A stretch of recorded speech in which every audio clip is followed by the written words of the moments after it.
వాళ్ళు ప్రజలకు ఇచ్చిన హామీలు నెరవేర్చకుండా ప్రజలకి వెన్నుపోటు పొడవటాన్ని ప్రజలకు చూపిస్తున్న సాక్షి గొంతు నులిపేసి దాంట్లో ఉన్న సీనియర్ జర్నలిస్టులను అరెస్ట్ చేసి భయభ్రాంతులకు గురి చేస్తే ఇక మేము చేసే తప్పులు ఎవరు మాట్లాడరు, ఎవరు చూపించరు అన్న క్రమంలో ముందుకు వెళ్తున్నారు. ఇవన్నీ కాకుండా కొమ్మినేని వయసు చూడట్లేదు. ఆయన చేయని తప్పుని ఈరోజు ఎస్సీ ఎస్టీ కేసు పెట్టి లోపల పెడితే ఇది ఈ రోజుతో పోయేది కాదు. మీరు పెట్టిన ఈ విత్తనం మహావృక్షమై మీ అందరినీ కూడా ముంచేస్తుందని కూడా ఈ సందర్భంగా తెలియజేసుకుంటున్నాను. ఎందుకంటే పచ్చ మీడియాకి ఎప్పుడూ బూతులు మాట్లాడటం, బూతులు టెలికాస్ట్ చేయటమే అలవాటు. ఇది గతంలో మనం చూసాం. సాంబశివరావు గారు ఎంత ఘోరంగా మాట్లాడతారు, ఎంత నీచంగా మాట్లాడతారో ఈ రాష్ట్ర ప్రజలు సెల్ ఫోన్లు ఉన్న వాళ్ళు యూట్యూబ్ కొడితే అర్థమవుతుంది మీకు. అలాగే మూర్తి గారు ఏ విధంగా వాళ్ళు వైఎస్ఆర్సీపీని అటాక్ చేయడానికే మాట్లాడి వల్గర్గా మాట్లాడించడం మనం కళ్ళారా చూస్తున్నాం. అసలు అంతెందుకు బీజేపీ నాయకుడిని విష్ణువర్ధన్ రెడ్డిని టీడీపీ నాయకుడు కొలికపీడి టీవీ5లో చెప్పు తీసుకొని కొట్టాడు. మరి కొట్టించింది ఎవరు? రాధాకృష్ణ గారా, మూర్తి గారా? వాళ్ళ మీద ఎందుకు కేసు లేదు? ఎందుకు బిఆర్వి నాయుడు క్షమాపణ చెప్పలేదు? ఏబిఎన్లో ఎన్ని వల్గర్ స్టోరీలు, ఎంతమంది మహిళల జీవితాన్ని నాశనం చేసే విధంగా మినిస్టర్స్ అని లేదు, ఎమ్మెల్యేలని లేదు, జగన్ గారి వైఫ్ అని లేదు, వాళ్ళ అమ్మ విజయమ్మ అని లేదు. ఆఖరికి ఎంత సిగ్గుచేటంటే షర్మిల గారి గురించి బాలకృష్ణ ఇంట్లో నుంచి సోషల్ మీడియా ఐటీడీపీ గతంలో ఎంత వల్గర్గా ఆమె మీద ట్రోల్ చేస్తే ఏడ్చి కంప్లైంట్ ఇచ్చింది. అలాంటి వాళ్ళకి ఈరోజు సపోర్ట్ చేస్తూ జగన్ గారు, భారతి మేడం క్షమాపణ చెప్పాలి అంటే ఈ రాష్ట్ర ప్రజలు ముక్కున వేలేసుకున్నారు. తప్పు చేయని మన కొమ్మినేనిని అరెస్ట్ చేయడమే కాకుండా ఏ తప్పుడు మాటలు ప్రసారం చేయని సాక్షి ఆఫీసుల మీద దాడి చేస్తుంటే వాటిని ఖండించదు ఈ షర్మిల గారు గాని, ఈ రేణుకా చౌదరి. ఇంతమంది ఆడవాళ్ళని రేప్ చేస్తున్నారు, నరికేస్తున్నారు.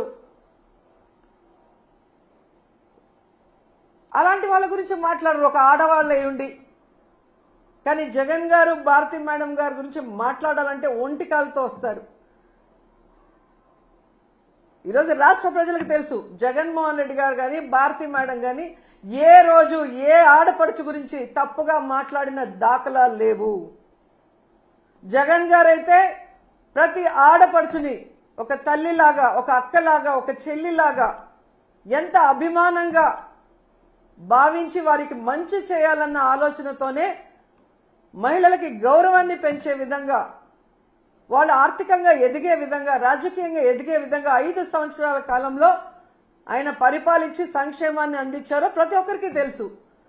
అలాంటి గొప్ప వ్యక్తిని టార్గెట్ చేసి ఈరోజు మాట్లాడుతున్న మాటలు చూస్తుంటే రక్తం మరుగుతుంది. చాలా తప్పు చేస్తున్నారు తెలుగుదేశం పార్టీ వాళ్ళు, పవన్ కళ్యాణ్ గారు, లోకేష్ గారు. మీరు చేసే తప్పులు ప్రజలు గమనిస్తున్నారు. ప్రజలకు చేయాల్సిన సంక్షేమం అభివృద్ధి చేయకుండా గాలికి వదిలేసి ఈరోజు ప్రతిపక్షం అనేది లేకుండా చేసి ఈ రాష్ట్రాన్ని అమ్మేసి పారిపోదాం అనుకుంటున్నారేమో. ఈరోజు రైతుల్లో చైతన్యం వచ్చి రోడ్డు మీదకి వచ్చారు. టీచర్స్ లో చైతన్యం వచ్చి రోజు రోడ్ల మీద తిరుగుతున్నారు ధర్నాలు చేసుకుంటూ. వాలంటీర్స్ రోడ్డు మీదకి వచ్చారు. మహిళలు ఈ రోజు రోడ్డు మీదకి వచ్చారు. మీ పరిపాలనలో ప్రతి ఒక్కరు రోడ్డు మీదకి వచ్చి మీ మీద ధర్నా చేస్తున్నారు. మీ ప్రభుత్వం ఫెయిల్యూర్, అరాచక ప్రభుత్వం, అవినీతి ప్రభుత్వం, తెలుగుదేశం పార్టీ ప్రభుత్వాన్ని రోడ్డెక్కి ఈరోజు మీరు వద్దని డౌన్ అంటున్నారు.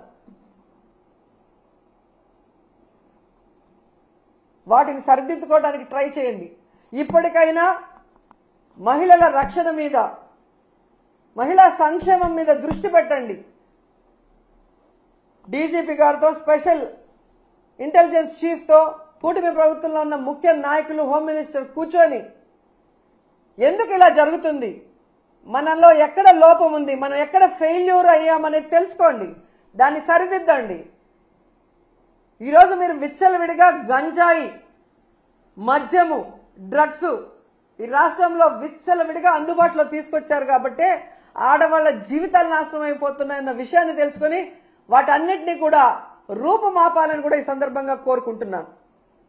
అలాగే రెడ్ బుక్ రాజ్యాంగం అంటూ అక్రమ కేసులు పెట్టడానికి పోలీసులు ఉపయోగించకుండా అవి పక్కన పెట్టి లా అండ్ ఆర్డర్ ని కాపాడండి. ప్రజలకు ఒక ప్రశాంతమైన వాతావరణాన్ని అందించండి. ప్రతిపక్షాలు అన్నాక ప్రభుత్వం చేసే తప్పుల్ని ఎత్తి చూపిస్తాయి, వాటిని కరెక్ట్ చేసుకోవడానికి ప్రయత్నించండి. అంతేగాని తప్పులే చెప్పకూడదు, చెబితే గొంతు నొక్కేస్తామంటే అది కరెక్ట్ కాదు. సంవత్సర కాలం మీరు ఇన్ని భయంభ్రాంతులకు గురి చేస్తూ ఇన్ని కేసులు పెట్టినా మొన్న 4వ తేదీ జరిగిన వెన్నుపోటు దినం చూశారు కదా, ఏ విధంగా జనాలు బయటకు వచ్చి మీ మీద వ్యతిరేకతతో, మీ మీద అసహ్యంతో మీరు వద్దు అని చెప్పి రాష్ట్ర వ్యాప్తంగా నిరసనలు చేశారో గమనించండి. అవన్నీ డైవర్ట్ చేయడానికి ఈరోజు కొమ్మినేని గారిని అరెస్ట్ చేసి డైవర్షన్ పాలిటిక్స్ చేయాలనుకుంటే రాష్ట్రంలో ఉన్న ప్రజలు వెర్రోళ్ళు కాదు, చాలా తెలివైన వాళ్ళు, అన్ని గమనిస్తున్నారు. సో ఇప్పటికైనా అక్రమ కేసులు అనేది పక్కన పెట్టి కొమ్మినేని గారి అరెస్టు ఖండిస్తున్నాం, ఆయన్ని వెంటనే విడుదల చేయాలని డిమాండ్ చేస్తున్నాం. అలాగే సాక్షి మీద దాడులు చేసిన తెలుగుదేశ జనసేన నాయకులు ఎవరైతే ఉన్నారో ఆ ఫోటోలు వీడియోలు చూసి వాళ్ళందరినీ కూడా అరెస్ట్ చేయాలని కూడా ఈ సందర్భంగా తెలియజేసుకుంటున్నాం. లేదంటే జగన్మోహన్ రెడ్డి గారి లాగా లాస్ట్ 5 ఏళ్ళు, అంతకుముందు రాజశేఖర్ రెడ్డి గారి లాగా మంచితనంతో రాబోయే కాలంలో ఉండబోయేది లేదు. 10 ఏళ్లలో మీరు ఎంత మాట్లాడినా మిమ్మల్ని పట్టించుకోలేదు, కానీ ఈ రోజు పట్టించుకుంటాము అని కూడా మీకు హెచ్చరిస్తున్నాం.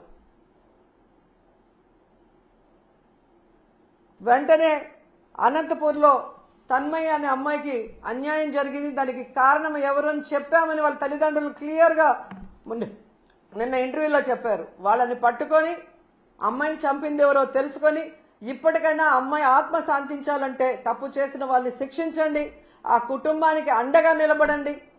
అలాగే పరిటాల సునీత గారి నియోజకవర్గంలో ఒక అమ్మాయిని ఇన్ని నెలలుగా రేప్ చేస్తుంటే మరి ఆమె ఏం చేస్తుందో నాకు అర్థం కావట్లేదు. ఒక మహిళగా, ఎమ్మెల్యేగా ఉండి తెలుగుదేశం పార్టీ వాళ్ళని క్లియర్ కట్ గా పేర్లతో కూడా ఇచ్చారు. వాళ్ళని అరెస్ట్ చేసి వాళ్ళని కఠినంగా శిక్షించాలి.